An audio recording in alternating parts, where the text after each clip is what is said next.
بونجور نحويكم لاباس، كل عام وانتم حيين بخير وعيدكم مبروك. وتوحشتكم، عندي برشا ما طلتش عليكم وعندي برشا ما عملتلكمش الفيديو. اليوم قررت نعمل معاكم اجواء العيد في الغربة. كل عام وانتم حيين بخير. العيد عنا مش كيما العيد في تونس.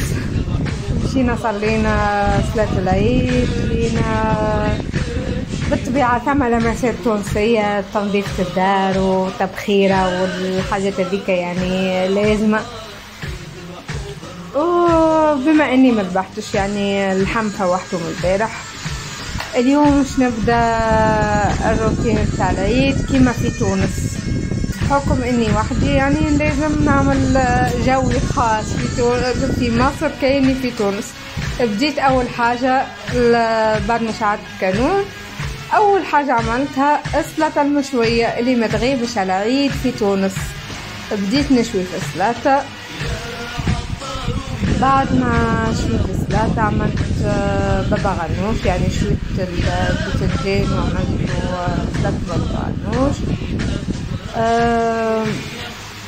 الأجواء التونسية اللي متربين عليهم، مش الكل أما حاولت على قد ما نقدر، خاطر كنت تعبة صحيا شوية يعني مش كما كل عام التحضيرات سنة حاجات بسيطة. هذيك خضرة سلايطة يعني حاولت نبسط روحي باللي نجم نعمله وباللي موجود والحمد لله.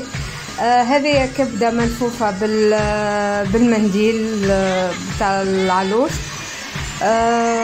اللحم كما قلت لكم فوحته البارحة، عملته بصلة وكعبتين طماطم وكليل وفلفل وملح، فلفل أخضر وفلفل أكحل وملح، وضربتهم في الميكسر. ومن بعد فوحت به اللحم، خاطر مش كيما علوش مذبوح فوري كيما تشري من عند الجزار، يعني يلزموا تتبيله كيما هذه باش يجي فريك شويه.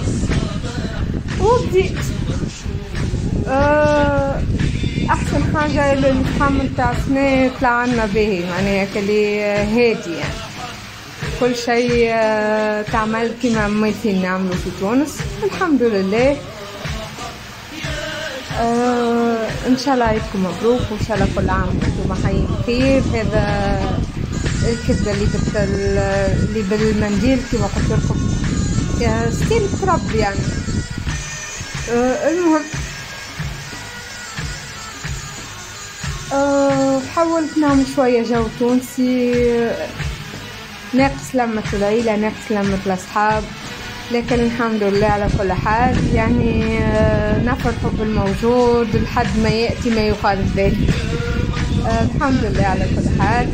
وكنت بالطبيعة كما العادة تاعنا خبز بالرغم جديد نحطوه على الكانون في بقعة الشوي فوق اللحم باش ياخذ النكهة تاع اللحم وشويه.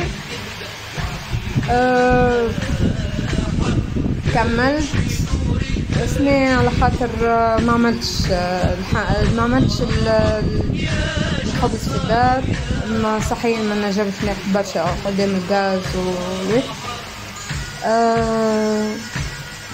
الحمد لله. هذا اللي قدرنا نعملوه. وفي الاخر بالطبيعة بعد ما نكمل يلزم كويس التاي يتحط على الكانون والبخور كيما في تونس بالضبط. حطيت الكويس تاي يخدم على روحه، مشيت حطيت الفطور، حطيت الطاولة وهكا. هذا اللي كتب من ربي، سلطة خضراء، بابا غنوش، هريسة تونسية، سلطة مشوية، زيتون، فلفل برلعبيد، فلفل مسير، شوية المشوي، والحمد لله على كل شيء. الحمد لله الحمد لله. وطحينة، نسيت الطحينة ما قلتش الطحينة والقارص وهذيك المخللات اللي عملتها هنا في الدار كل شيء. وهذه ولادنا نتاع اول نهار العيد، وحاولنا نكونوا معيدين كما في تونس والحمد لله على كل حال. وكل عام وانتم حيين بخير. وان شاء الله نرجع لكم ونولي نهبط لكم وصفاتي من جديد، ونرجع ننشط القناة وننشط الجروب. وما تنسوش تشتركوا معنا وتعملوا لنا لايك وتشجعوني باش نرجع نعطيكم وصفات ونعطيكم فيديوهات مزيانين كما تحبوا نتوما، ووصفات زمنية تونسية. وكل عام وانتم حيين بخير، وكهو بسلامة.